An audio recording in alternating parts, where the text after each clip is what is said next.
একটা বদলি অন্য একটা ব্যাগ নিতে, কিন্তু আমার যে আয়ের অবস্থা, আমি কি এটা কিনতে পারবো? বন্ধুরা, তোমরা যারা এখন পর্যন্ত গল্পটি দেখছো, তোমরা ভিডিও দেখে লাইক করে দাও। আর হ্যাঁ, তোমাদের নাম যেও কমেন্টে লিখতে ভুলো না যেন। আমি নেক্সট গল্প তোমাদের নাম দিয়ে বানাবো। এটা নিয়ে যান, এটার দাম খুবই কম রাখবো। পুরনো একটা ব্যাগ দেখে কেউ নেয় না।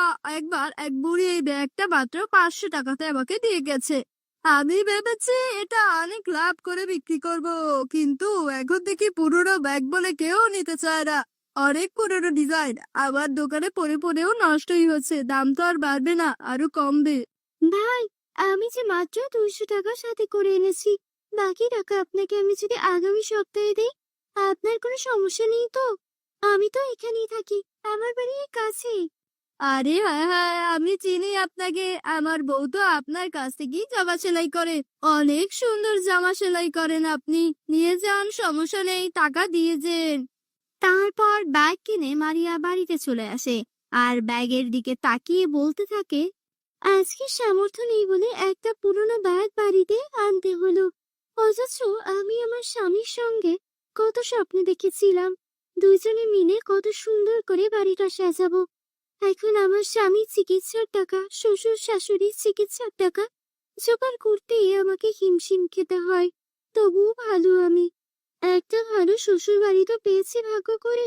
কজনই বা এমন ভালো শ্বশুর শাশুড়ি স্বামী পায়। আজকে যদি আমার পরিবারের এই বিপত্তি না হতো, তাহলে তো এত কষ্ট আমাকে করতে হতো না। একদিন সব ঠিক হয়ে যাবে। একদিন হঠাৎ করে মারিয়ার হাতে থাকা কেচি সেই ব্যাগে গিয়ে লাগলো, আর সঙ্গে সঙ্গে ব্যাগটা ফুটো হয়ে গেল।